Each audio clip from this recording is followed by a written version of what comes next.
Hello, everybody. I am so excited that you're here. We're all here, and we are going to have a good time. So what we're going to be talking about today is creating vintage style collage.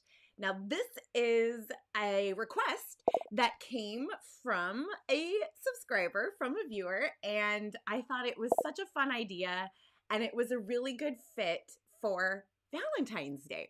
So I whipped up some ideas and here we are. So let me show you what we are going to be talking about. We are going to be making this design right here. And you can see that we have a photo of a woman. We've added some flowers and some type. And I'm going to show you not only how to do this, but also where to find some source material. So I'm going to show you another example. Here is another similar style with a person and with some flowers for a head, because of course that makes sense, doesn't it? And then I got a little bit silly and I decided to try putting an animal head in there. And I added the phrase, "You drive me buck wild," because I'm a nerd. And I thought that was so silly. And here perhaps is my favorite, just in case you need some more inspiration. I created this one right here with this old vintage type photo. And it says, "Tell me something that's dirty." And before you put your mind in the gutter, this is what I put for the answer. The dishes. Does everyone think that's as funny as I do? I just was cracking myself up last night making all these things. So that's what we're going to be doing today. If you are new here, my name is Kara Plichinich, and I help creators by providing inspiration and know-how. So I love to give people ideas about where and how to get ideas, and then showing people how to do stuff with those ideas. So I am thrilled that you are all here. and let's see what's going on in the chat over here. I know we've got people from all over the place, and I'm jealous that so many of you seem to be in snowy areas. I'm in Nebraska where we should have snow, but we don't. It's been a crazy warm winter, so it's kind of wild.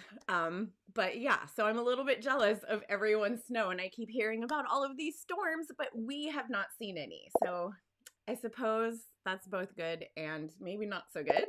But looks like everyone is having a good day so far. It is Friday. I think it's fun to go live on Friday and just have a good time. So let me jump in here and show you. We will just dive in. I'm going to pop on the camera here, and here is one of the images we're going to be working with. So the links to all of the free images, they are free. Again, they are below the video, so you can follow the links. There is 2 from Adobe stock from their free collection. No, three files from Adobe stock. And then there are 2 images that come from Unsplash. So let me actually show you kind of how that works before we get into the nitty gritty. But so here we have stock.adobe.com. And so just for future projects, they have an incredible catalog of free assets. Of course, not everything they have is free, but it's like 70,000 or 700. I don't know. It's some 700,000. It's some crazy big number of free things. Okay. And so that is a great place to go when you're like practicing your Photoshop skills, or you learn something new and then you're like, I want to play with this, but like, what do I do? How do I experiment and practice? You know, if you don't have a treasure trove of your own files, which you can always create, of course, but sometimes you're just like, I just want to try stuff, and this is a great way to do it. So you go to stock.adobe.com, and over here you can tell it if you want to search for, you know, audio files they have, whatever, and they have this free collection right here. So you can type in like whatever, vacation, and it will then show you vacation. I'm dreaming of a vacation right now. So here we go. There are almost 60,000 free assets just with the word vacation. So you can license all of these for free. And you would do that. You have to be signed in with your Adobe ID. So you have to have an Adobe ID, but you don't have to subscribe to Adobe to get an Adobe ID. So you have to log in with your ID, and then you can just hit license right here, and it will save this file to your Creative Cloud library, which you can specify up here, which library you want to put it in. Oh, it's not displaying mine. There we go. So here's some that I have. It will both download it or add it to your library, and it will also download it to your hard drive. So it's fantastic. So anyway, that is where 3 of the files came from. So I just came here and I searched. Now, I don't have the rights from Adobe to distribute those files. That's why I could only put the link, and you have to go like license it to yourself. That is different than from Unsplash. So here is Unsplash.com, and this is an amazing resource where their big tagline is that you can do anything you want with the images. So that means that as an educator, I often will pull those files and then, you know, give them to learners to work with. So yeah, that's how that works. But I think I also just provided the link because I don't want to have to host all the downloads. So I've linked to the Unsplash files for you. And what's super cool about Unsplash is anybody can contribute. So it's sort of like a community sourced stock site. But what's really cool is there are a lot of libraries that have accounts with Unsplash. So when I'm coming up with like collage ideas, sometimes I search with a keyword like vintage portrait or vintage, you know, photo, like if you're looking for like a vintage car or whatever. I'm usually looking for pictures with people. So I would search like vintage portrait, vintage couple, whatever.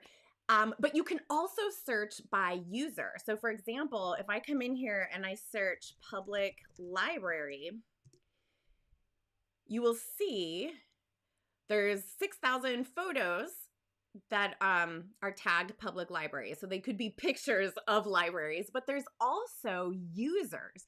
There's 11 users that have the name public library in their name, including the New York Public Library, the Boston Public Library.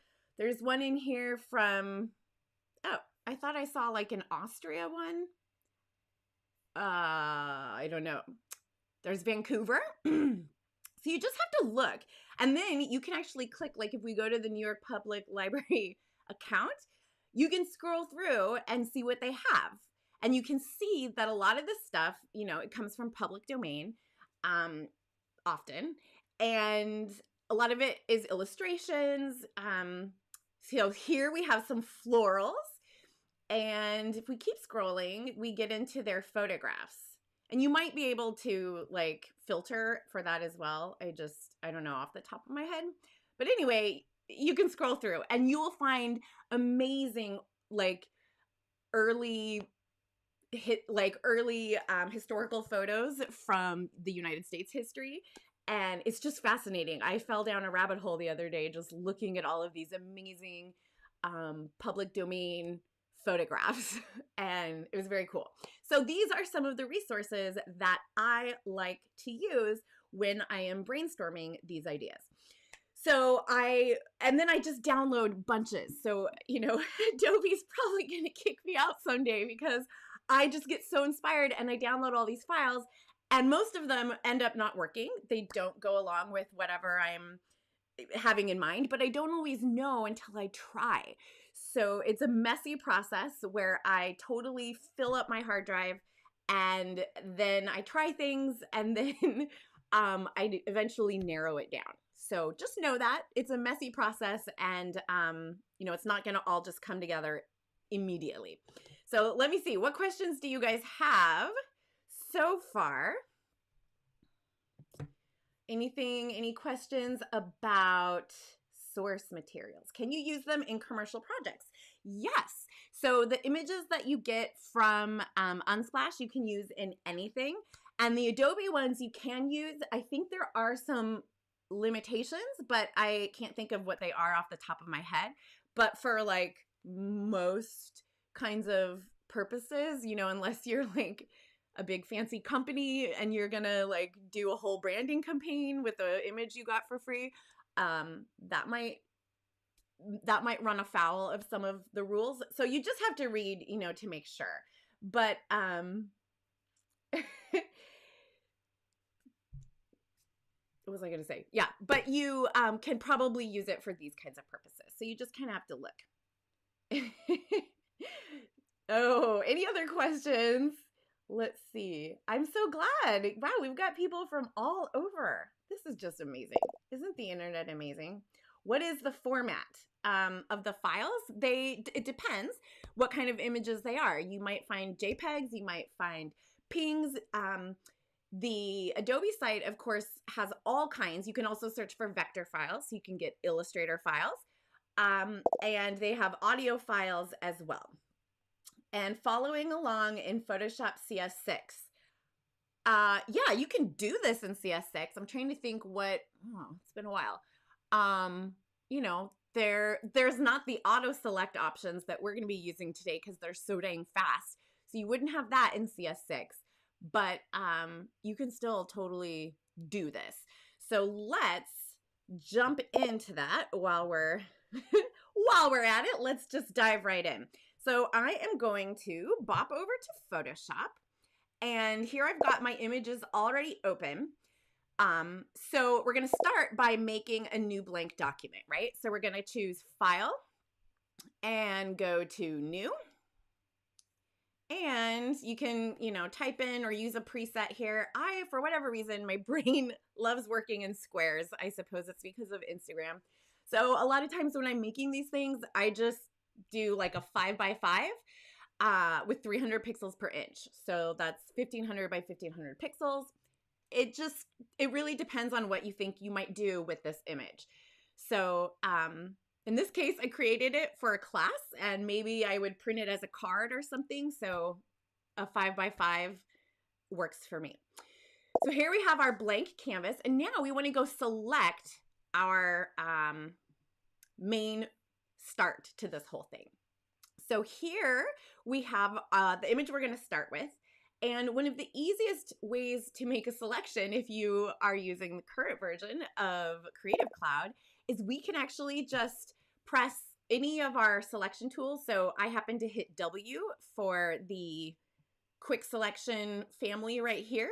And it doesn't matter which one you have. You can come up here in the control panel, and with any of these selection tools, you will find a button up here that says select subject. You can also go to the select menu and then just choose subject.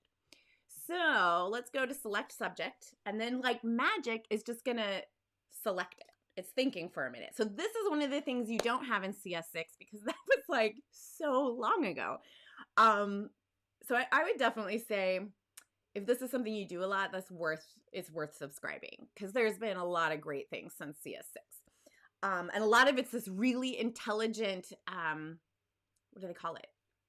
Artificial intelligence stuff called Adobe Sensei, and it's amazing. So as you can see, it selected her, and it did a pretty good job. If we zoom in, I can see it did not take out this little corner in her hand. And you know, I'm not going to be a stickler for perfection right now, but what I'm going to do to fix this is I'm going to grab the quick selection tool right here. So it operates kind of like a paintbrush that you select things with. So you can literally paint on or paint away a selection.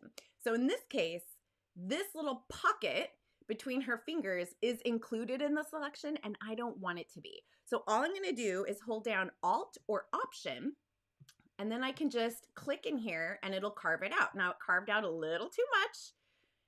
So then I let go and I just brush over it without any keys, and you can see that it cleaned it up. So there's one more here too. I can make my brush smaller with the left bracket key and hold down Alt or Option and click in here. And you know what? I just realized I didn't turn on my keyboard shortcuts for you guys. So let me do that because it's helpful to be able to see stuff. Oh, there we go. So now you can see what I'm typing and what I'm clicking. So we've got this kind of rough but pretty good selection. And now, instead of deleting anything or erasing anything, I'm just going to hit this little button down here at the bottom of the layers panel. This is the mask button. So when I click that, everything that is not included in the selection goes away. And we are ready to move her into our composite that we're building. So I'm going to use my move tool, grab my move tool, and I'm just going to click. Let's see if we can get over there. I'm going to click and drag. We got to get to the other file. All right, hold on. We can put her in here for a minute. There we go. All right, so we want to drag her into here. So I dropped her into the wrong file, but you drag with your mouse using the move tool, click and hold your mouse, and then you drag onto the tab for the place you want to put your selection, and you just kind of pause and it'll switch over. I'm still holding my mouse down. And then if I drop it and I hold shift while I drop it, it will center that selection in the new document. And you can see that it's huge, and that's a good thing because we've got more pixels than we need, and that's a good problem. Before we scale it down, we're going to take all of those pixels and pack them into a smart object so that we don't lose them even when we scale it down. So to make it a smart object, we're going to come over to the layer panel over here, and I'm going to right click or control click and choose convert to smart object. And that's going to take that little mask and it's going to pack it in. and it puts this little icon on the layer, and that's how we know that it's now a smart object. And that means now we can scale it down, and if we change our mind, we can scale it back up again, and we won't be making up pretend pixels to do that because all of its pixels are gonna stay with it even when we scale it down. So let's do that. To bring it down, we'll press Command or Control T, and I can't even see the corners because it's so big. So we're gonna zoom out by pressing Command or Control 0. Now we can see all these corners, and I'm gonna drag in, and I'm holding Option to scale all the sides at once, and I'm holding Shift because I like to have it because that's a preference that I have. You don't have to hold Shift anymore in Photoshop these days, but I like to. Okay, and I think that's a little too small. I'm gonna make her a little bigger, about like this. And then when I'm happy with everything, I'm gonna press Enter. And she is in. Okay, now she has a head. We've got to get rid of her head. So how are we gonna do that? Let's zoom in so we can see. And we are going to mask it, okay? So we can't erase it now because she is a smart object. So that protects our pixels and it makes it so we can't just erase them. So even better than erasing is masking. So I'm gonna click that little mask button at the bottom of the layers panel to add a layer mask. Now our mask right now is blank, so nothing's happening. It's like on Halloween if you put on a clear transparent mask. It's not going to cover your face. You're going to still look like you. So right now, when we see this white thumbnail right here, that is a blank mask. So to make our mask, I'm going to grab my paintbrush and I'm just going to get a hard round brush. And I'm going to make sure I've got black paint over here. And now I'm just going to paint with black. Oh, let's make sure the opacity is 100%. And I'm seeming to erase her, but I'm not really. Now, what's nice about this huge big brush is that you see how it makes this curve right perfect along like her neck right here? You can change the size of your brush with your bracket keys. So maybe I'm going to even make it a little bigger, and I'm just going to line it up so it's going to basically just nick out a perfect curve like that around her neck. Okay, now we'll make that a bit more normal size. So now we have this nice curve of her neck. We want to turn her body into basically a vase, right? So we need to create like an opening for the flowers. So this is the first part of that. To create the back side, what we're gonna do is grab the shape tool down here, okay? So the keyboard shortcut is U. This is the U family. Lots of members of the U family, including the ellipse tool right here. So I'm going to pick up the ellipse tool, and up here at the top in our control panel, I'm going to set the option right here to shape, okay? So pixels would just create a shape filled with pixels, which is fine, but we can't scale it very well. We can't scale it non-destructively.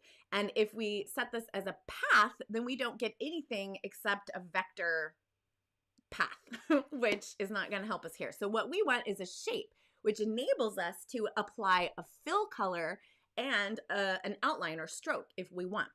But we're going to choose shape. And here for stroke, we're going to set that to none. So when you click on this, we'll set it to none. So no stroke. But we want a fill color. So I'm going to click on the fill swatch, and we can select a swatch. We can do a number of things, but I'm going to click the little icon right here, and that is going to bring up my color picker. And what I can do is, you'll notice my cursor automatically turns into an eyedropper. So now I'm going to come over and sample a color. Let's see. Let's sample this skin tone right here. Oh, you know what? I'm on a mask. So I'm clicking and I'm getting white. And I'm thinking, uh-oh, that's not right. That's because I'm not on the layer content. I'm on the mask. So I need to get off the mask by canceling this. Cancel. And then clicking on the thumbnail So off the mask, you can see that now the thumbnail has a highlight around it, right? So when I was on the mask, that's highlighted, but I can't sample color. So we'll put over here. Now let's go back and click again, the fill color and the little color picker. And now I can come down here, and when I click, it's gonna suck up that color, and we'll click OK. So now we're prepared to make an ellipse shape. So this is a vector shape that's going to be filled with this color that we sampled from her neck. All right, so to draw the ellipse, I'm just going to click and drag out something that looks like this, and I'm not letting go of my mouse. That's super important. I'm going to add the space bar, and with the space bar pressed, I can move the shape around. When I let go of the space bar, I can change the size and shape of it. So I'm gonna just kind of eyeball something like this, and then I press the space bar to move it into place here, and lining up that left edge, and I'm gonna do like something about here. Now it's hard to get it exactly perfect, so I'm just gonna let go and let it fill in, and I'll go ahead and press enter or return to set it. Now, here's what's cool about working with those shape tools is I can now switch over here to my direct selection tool. Okay, so there's two arrows here. Neither of them are the move tool. All right, the move tool is way up here at the top. These are for working with paths. So the black arrow is the path selection tool. So that would select the whole ellipse. I don't want the whole ellipse. What I want is to move the anchor points that are on the ellipse. So I'm going to choose the direct selection tool. So that's the white one. And now if I click on the path, you can see the points that make it up. So now I can click, for example, on this point, and you see that these three other points are white, and this one's blue, which means it's selected. So I can click it and I can drag it down a little bit. Yes. Okay. So it's going to turn into a perfect. And I can click over here and move this one up, and I can pull this one down. So the idea is that I just want to make this, you know, the shape that I want. So whether I want it to be a little flatter or taller or whatever, that is up to me. And these little handles let you adjust the curve. So for example, if I click over here on this point and I want to adjust the curve, I can pull the handle. See that? And that will pull the line between this point and the other point. So you have a ton of control, and you don't need all this control for this. Okay. So I'm kind of overkilling it here because, I don't know, I got into a runaway tangent, but I'm going to bring this back down, and you can also just do this with the marquee tool if that's your jam. You just won't have the precise control here. So when we're happy with all of this, that's just perfect. Now, what we need to do, I'm going to zoom out, and I'm going to drag this below the layer of her, right? Because we want it to be behind her. And my computers, there we go. So we've got it moved behind. And the next thing we're going to do is add a shadow in there to make it look like there's space, right?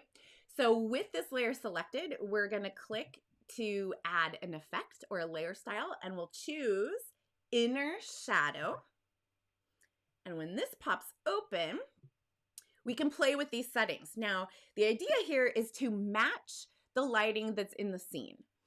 So you can see from the shadow that's here that the lighting in the scene is hard edged, right? So it's not a soft, fuzzy shadow. It's pretty clean cut.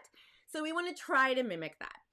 So we'd also want to look at the direction of the light, and we can see from this line here and this line here that it looks like it's almost coming from directly above. So we'll just leave this kind of up here, and we'll play with these settings.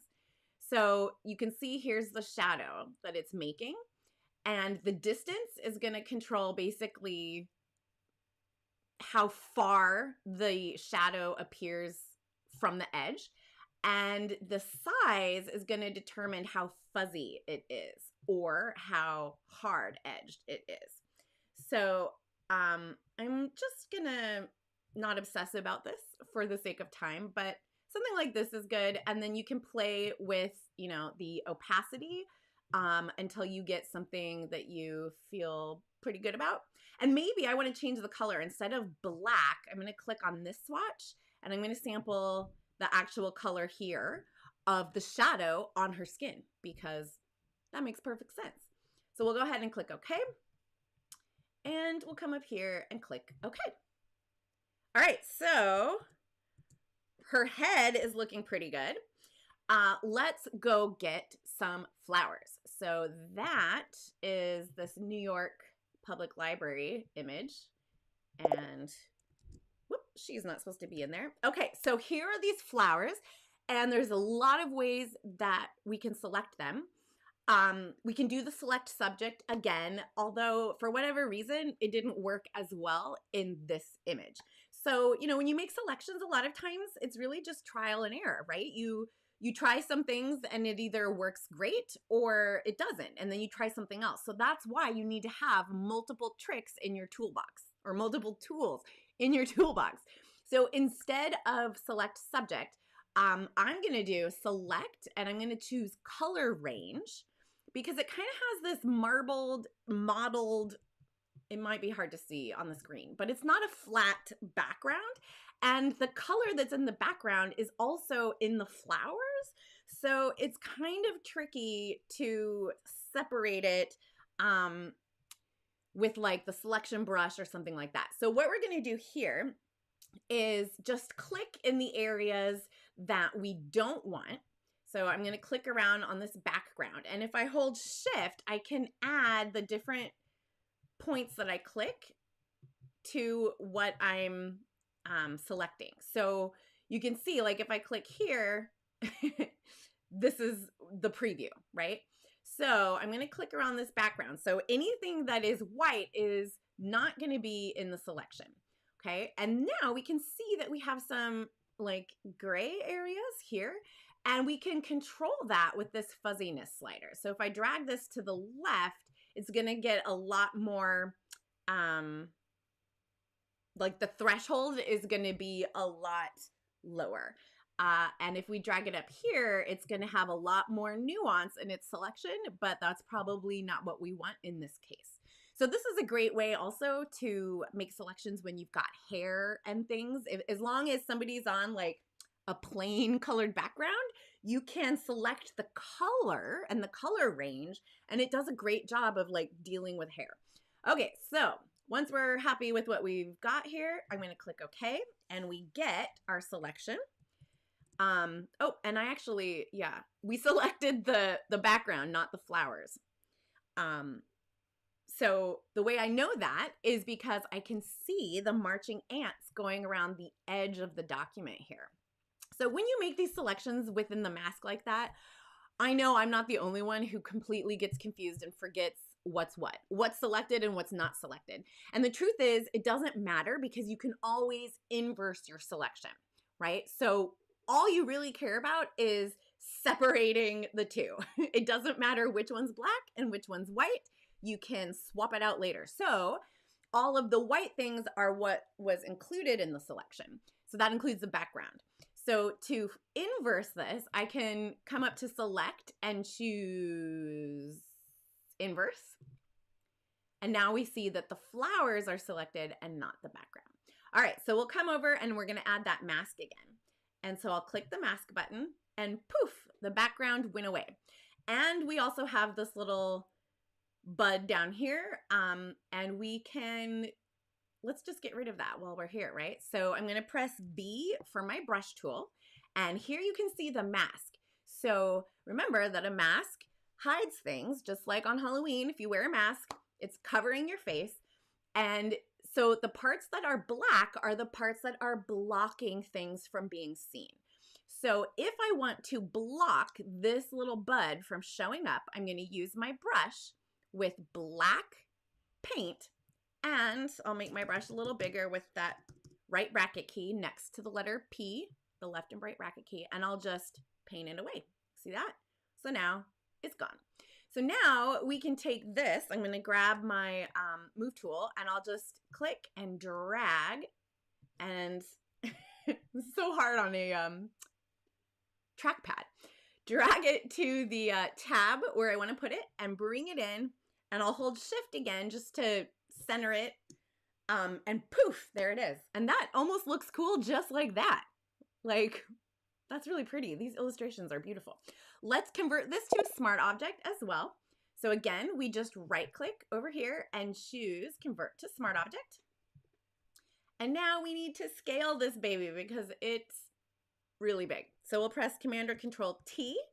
That puts the transform box around it. And the transform box is way too big to see the corners. So to scooch out so we can see it all, we'll press Command or Control 0, right? Not O, but 0. So you want to basically, I think of that as like my ruby red slippers. That will fit whatever you have, that will fit it on your screen. And if you have the transform box active, that means it will include the corners so you can see everything, which is very handy. All right, so I'm going to hold Option to scale it from all 4 sides together. And let's see where we want to put this. Oh, we're going to have to make her even smaller, I think, still. All right, so we'll kind of fit this in here about here-ish. It's a smart object, so we can make it bigger if we need to. And I'm going to scale her down a little bit more. Oops. Now here, you see what's happening? Her neck isn't scaling with her because it's on a separate layer.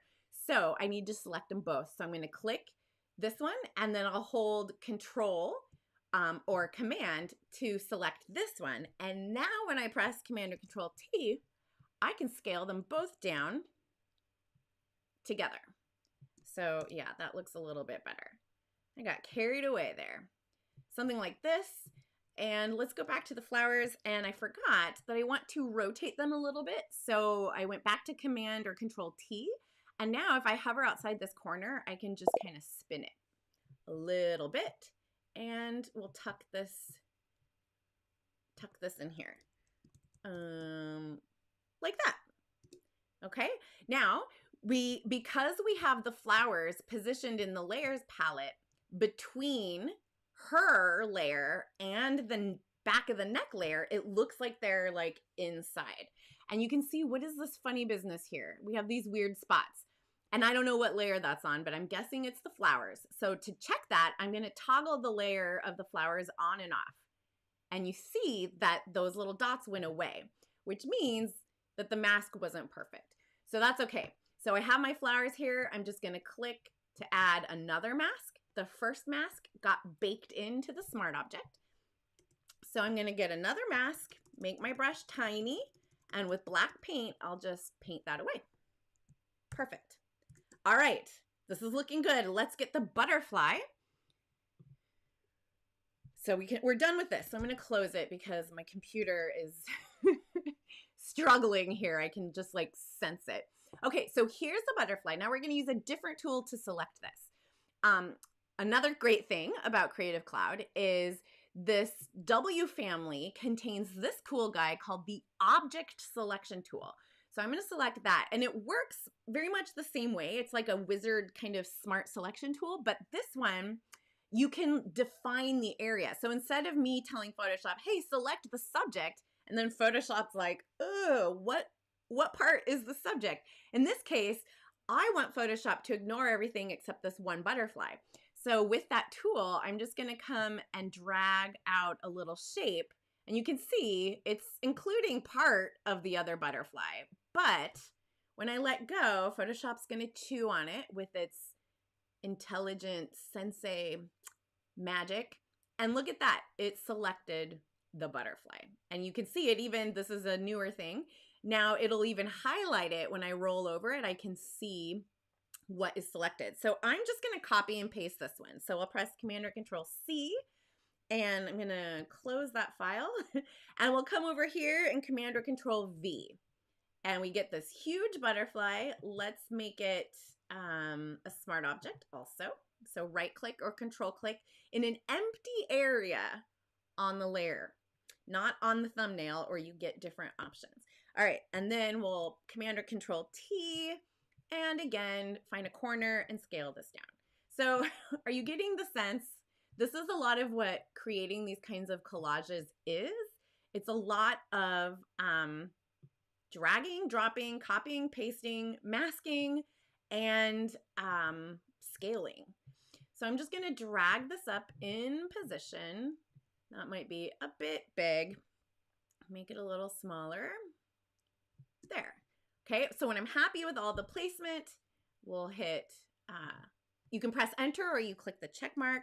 Maybe I'll move him up a little more like that. Okay, now, one of the questions that people have when you're creating these types of composites is, how do you make it look like all those things belong together color-wise, right? So when you're choosing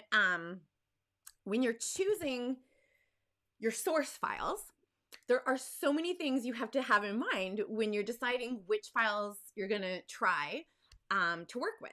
And the more you practice, the more you'll get better about excluding things that will not work. So for example, when I was choosing the picture of her, of the person to put flowers, the person to behead and put flowers on, I'm looking for a picture of someone whose body is not interrupted with their hair, right? So there are so many great pictures of people with long hair like hanging over their shoulders, and that is just way too much work. Like, you can't just take their head off and turn them into a vase, because you'd have to like work over their hair. You'd have to replace their hair, paint over it basically, and that's just way too much work.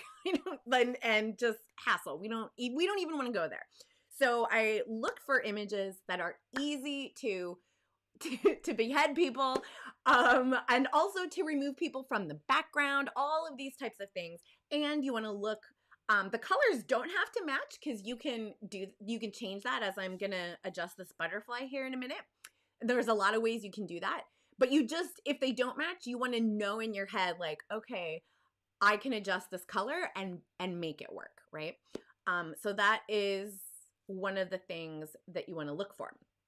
All right, so let's go back in here, and I'm going to show you how I'm going to recolor this butterfly. In the layers panel, I'm going to just add a layer style. So from the effect button, I'm going to choose a color overlay. So this is one of many ways you can do this kind of stuff.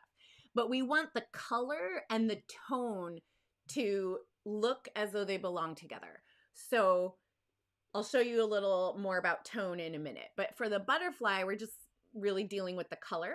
So adding a color overlay brings us here. So we can choose the blend mode. So for example, if I just choose normal and I put this up to 100%, and here's where we can click to bring up the color picker. And I think I just, sampled something from the image like this. Or even maybe like the darker tone of her skin, and then click OK. So when I do it like that, it's just taking that color and it's just like painting over the butterfly. And that is a cool effect, but it's not what we want in this case. So we have two ways we can finesse it now. We can change the blend mode. So from normal, we can try things like multiply, which is very good. Multiply is going to have a darkening effect in this case. We could try screen is going to like brighten it. Screen's like the opposite of multiply mode. But if we really are talking about that, we just kind of want to stain the butterfly so that it blends in better, we're going to just choose color. And if I choose color and I don't change anything else, then it is going to allow the shadows and the dark tones to come through, but it's going to color it all. And that's a little too intense. Like, that's not how butterflies look. So I'm going to dial down the opacity. So we're still seeing like some of the original tones of the butterfly, but they're blended in with this new color that we've added. So this is one way to do this. Okay, just one. Another way, if I Okay, I'll click OK here, and then we'll hide this. We'll just stick with that. Another way I'll tell you, but I'm not going to do it right now, is you can also make hue saturation adjustments. So you can take the color and just kind of shift it. So that's very handy too. But in this case, we're going to just do a color overlay. And let's put a color in here in the background, and then I'll check in and we'll take questions and stuff. So to put a color in here in the background, I'm going to leave this as white, and what I'm going to do is create what's called an adjustment layer. So I'm going to come down to the little half circle here. I call it a yin-yang, even though it's not curved like a yin-yang, but we'll click on that, and we're going to select solid color. And what this does is it adds a layer, as we can see here.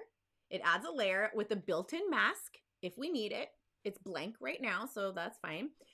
But this is a separate layer, and then it's asking us basically like, what color do we want to pick?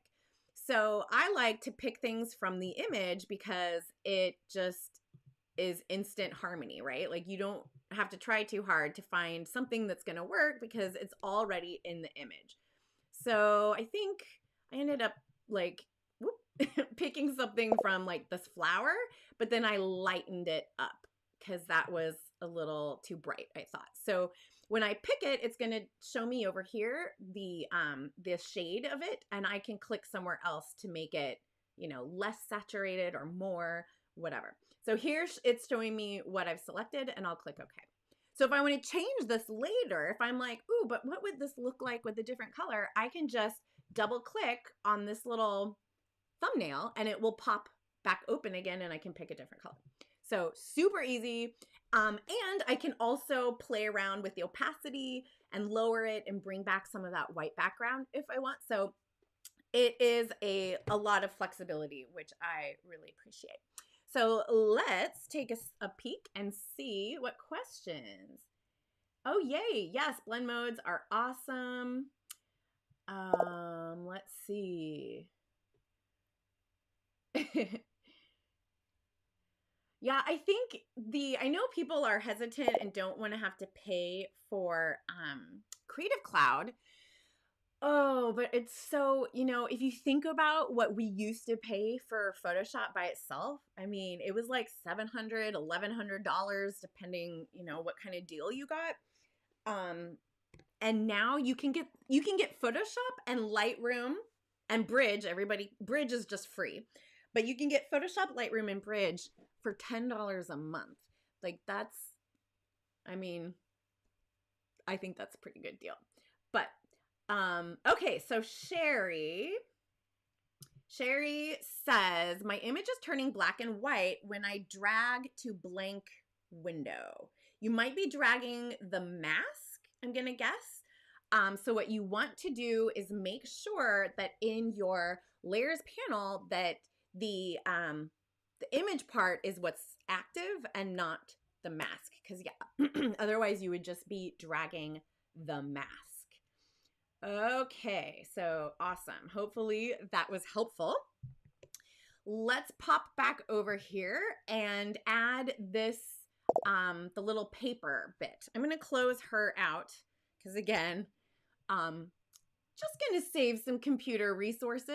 What do we have here? Oh yeah, that's our texture and these are our strips. Okay, so this is another file linked below from Adobe that's just, I just searched for like torn paper or something.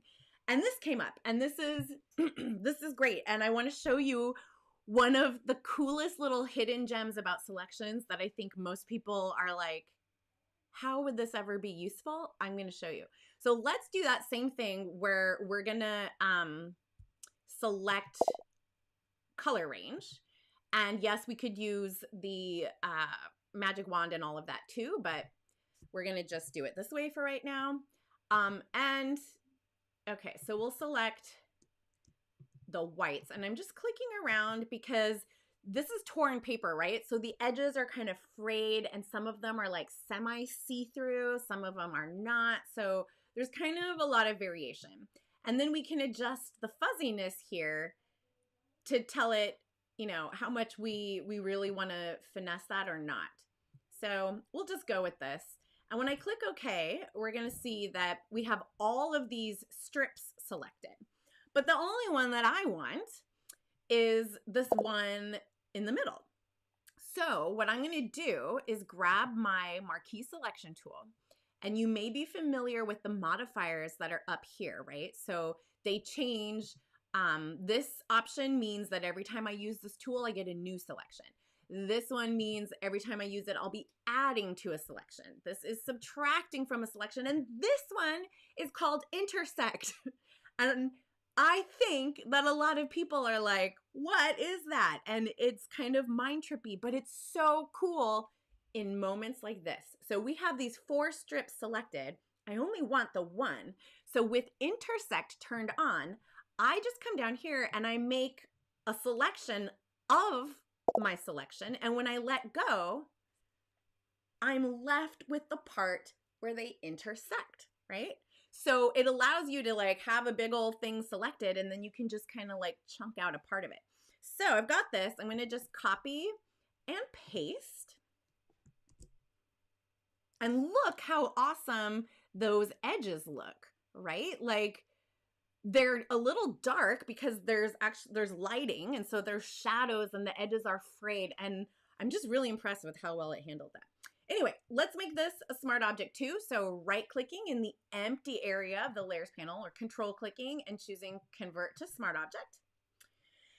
And now we're going to scale this down because it's big.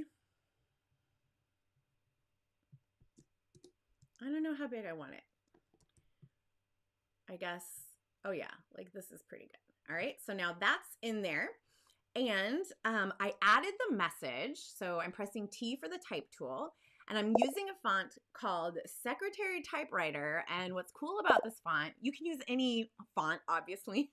I liked the look of this with like a typewriter type font because we're kind of going for that vintage, even though the portrait of the model is not vintage. But she is kind of wearing a vintage style, and it just kind of looked glamorous, and we'll make it work. But I figured that typewriter font would go really well with this. So I have a font called Secretary Typewriter, and it has several different typefaces or fonts within it. It has just like a straight typewriter, and then it has an underline typewriter, and it has a jumpy typewriter, which means the baseline shifts ever so slightly. So I'm just gonna click to put my cursor in here, and I think I had typed P.S. I love you, and it's white. So I'm gonna change that. So we'll come up here. This is where you change your type color. So I'll click on that and just drag this to the bottom left corner for black, and I think that looks pretty good. So we're going to finish this off with a couple more finishing like realism bits, and then we'll take questions and enjoy the rest of our Friday. Another thing that really brings all of this home is to add some texture. So if you go to Adobe Stock and you type paper texture, you will get thousands of possibilities. So I don't know, I picked one. Was it the best one? I don't know. It was one. And sometimes you just have to go, right? You just have to like pick stuff and like keep moving. Okay, so I just pasted it in here, and it's huge. It's on top. So I'm going to press Command or Control T and Command or Control 0 again to fit it. So I can scale it down, because right now that texture is just like way too big for paper. I mean, like that's nuts. Okay, so we'll do this, and that's better. Size that back down. Bring this back. Oh my goodness. There we go. We got to be on the right layer for this stuff. And you can see I got it a little too, yeah, there we go.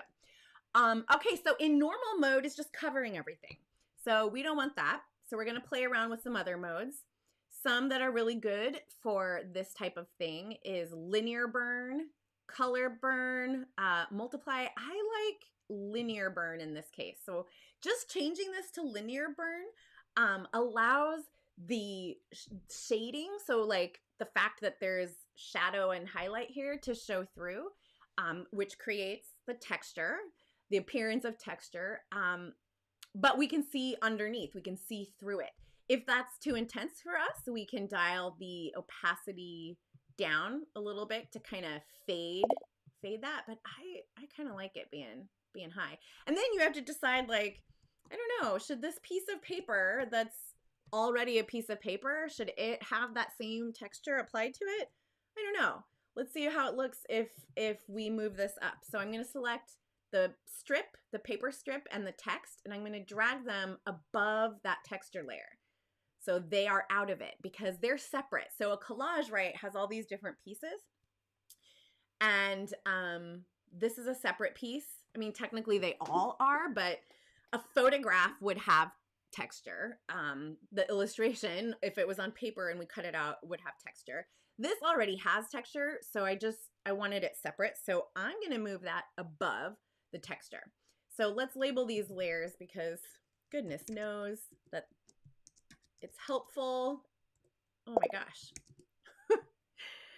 Okay, that, and then we'll call this like paper strip. So if you double click on the words, you can rename them, which is just helpful. Another thing that's helpful, you guys may have noticed that like the butterfly becomes the whole thumbnail here because somewhere in here, let's see, the panel, layer panel, here we go. From the panel menu, you choose panel options. And then if you click, change it from the entire document for the thumbnail contents, if you change it to layer bounds, it's so helpful because that butterfly is like little, right? And if the thumbnail here was displaying the entire image, I don't know that I'd even see the butterfly. So by choosing layer bounds, then it'll just show me what's on that layer, and it just makes it way easier to see stuff. So that's a handy trick.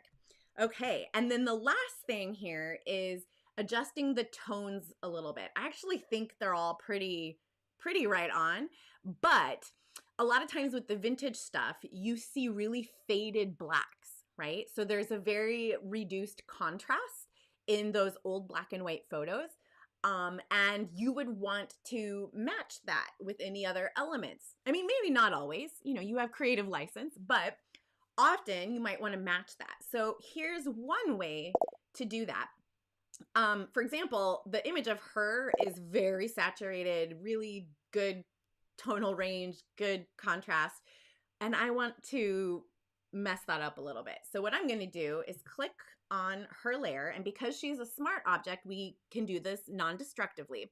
So I'm going to make a levels adjustment by pressing Command or Control L, and that brings up levels here. And we can play with these sliders and adjust, you know, the midtones are a good place to kind of fade it or darken it or however you want to do that. But what I find effective to really just, basically you want to suck the power out of the black shadows, right? So to do that, we come down here to the output level. And here we can take the shadows and basically drain them of their strength. So if I drag this and I limit the shadows so they can be no darker than, you know, a luminosity value of 66 right here, you can see what's happening. So it's basically like fading away. So this is just one thing. And obviously you don't want to do like something crazy, but this image is very high contrast. So I could flatten the shadows, and maybe I want to also flatten the highlights a little bit. So sometimes that can be helpful. And then maybe I want to make a similar adjustment on the flowers. So I'll press Command or Control L, and same thing, just kind of, I'll grab the midtones maybe and lighten them a smidge and maybe reduce. So if you take those output levels right here and you drag them inwards, you are compressing your tonal range. So your highlights will no longer be bright white and your shadows will no longer be black. You are reducing the range, and a lot of old images had a much more limited range than we have today. So that can be helpful.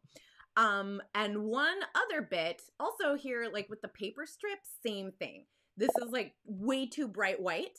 And it just screams digital to me. So I would do the same thing with the paper strip, Command or Control L to bring up levels. And then I would just reduce, like basically here, I'm telling Photoshop, I don't want anything brighter than this.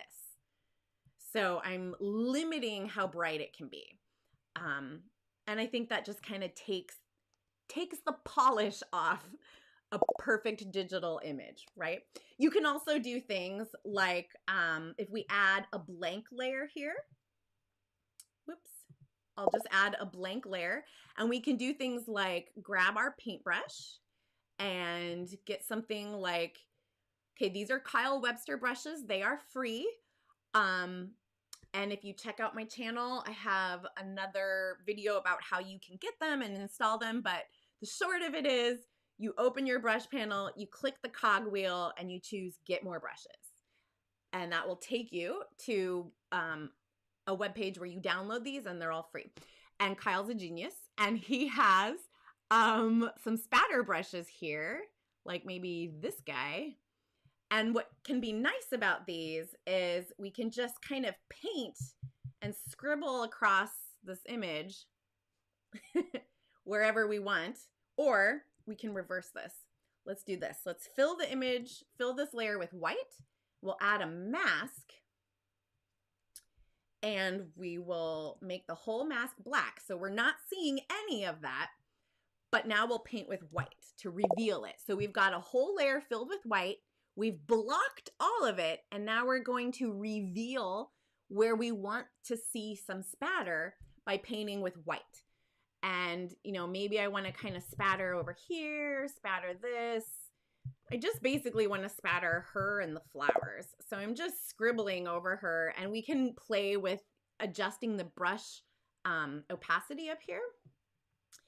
But we'll do this, and I also want to spatter over this text because that's like way too clean looking. So we'll rough that up a little bit. And then we can come over here and just fade this. Right? So see, it's very, I don't know how well that even shows up on the screen, but it's very subtle. Here you can see some. And it just kind of adds to that aged look. Woo! That was a lot. So let me see what questions you guys have.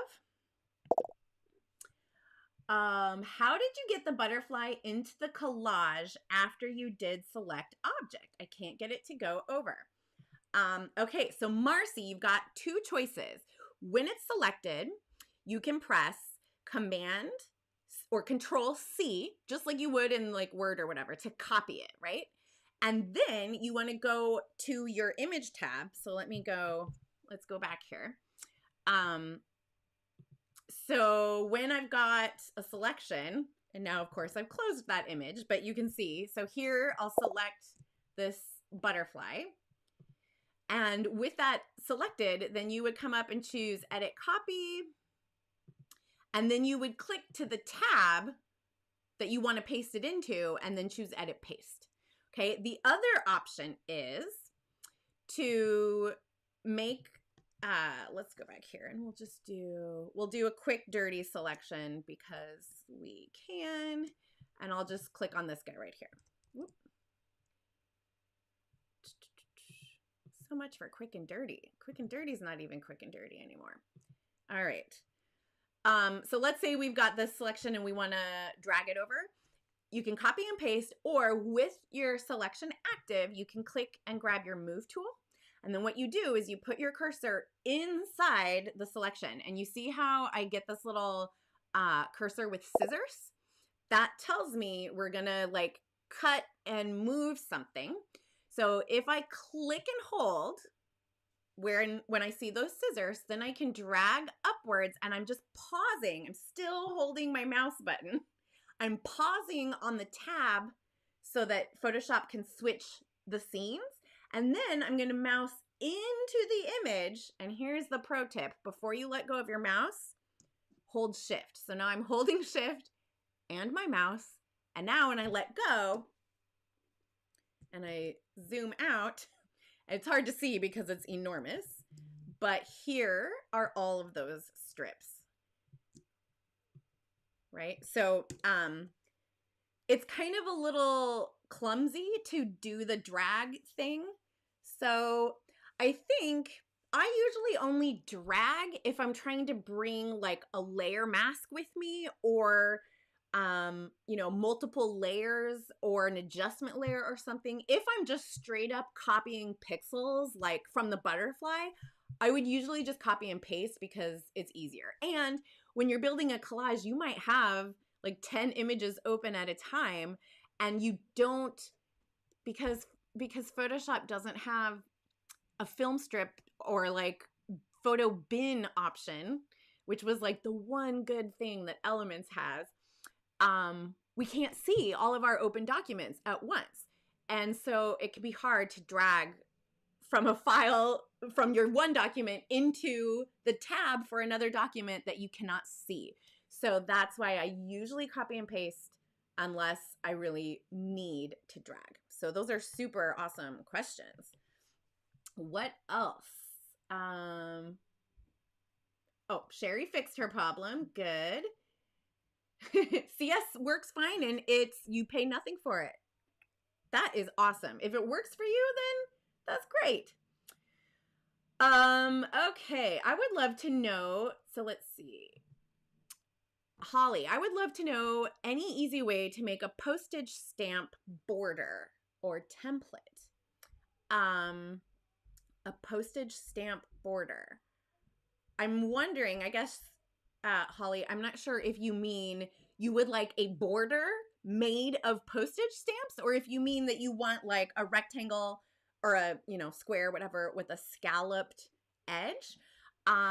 In which case, I think it's been a while since I dug around looking for a shape like that, but I think that if we look in the shape tools down here, or at least I'll point you here and you can have a look. If you select the shape tool and you choose custom shape tool, you have the possibility of a lot of different shapes being right here. Now, if you don't, oh, good. Oh, nope.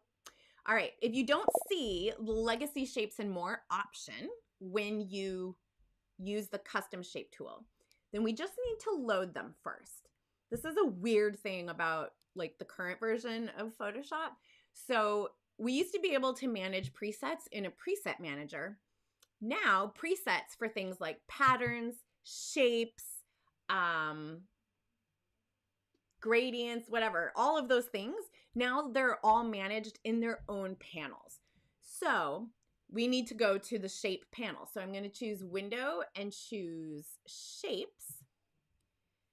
And now we can load other default shapes. So there is a lot of hidden treasure buried in the shapes panel from the panel menu, and you choose legacy shapes and more, which I've already done. So mine shows up here. And then when you open that folder, and this is hilarious, then there's two folders, one with 2019 shapes and then the rest of the legacy shapes. So I guess 2019 doesn't qualify as like legacy. It's just like lowercase legacy. I don't know. I think that's so funny. Like, just put them all together. Anyway, if you go into the all legacy default shapes, let me make this bigger. Anyway, there's a ton of stuff in here, and I vaguely remember like a postage stamp-esque looking type shape. So that is one way you can get something like that. And of course, you can search on stock, on Adobe stock for either like a photograph, or if you're looking for a vector outline, then you can specify that too. And I think that that would help you find what you're looking for. I hope that was at least somewhat. Oh, Lori's here. Oh, I don't know if you're still here, Lori, but I know Lori in real life, and that's so fun to see you here. Yay. This is so fun. All right. Are there any other, it's, Groups, Kara, group the layers. Yes, you can group layers. Um, sometimes that's really handy. I usually end up grouping things only after I've made a mess, and then I'm like, I need to get organized. But sometimes you don't know what you want to group together until you've got a lot of layers to do some grouping. Okay. Yes, Larry wants to know if this presentation will be recorded. Yes, it's being recorded by YouTube, and it will just be on YouTube after this. So you can always come back and check this out. Oh, good. Thank you. Patricia says this is very good. Well, I am so helpful. Teaching live is a whole other ball game. What brush did I use? Anne Marie wants to know. So again, the brushes are the Kyle Webster brushes. They're free for Creative Cloud subscribers.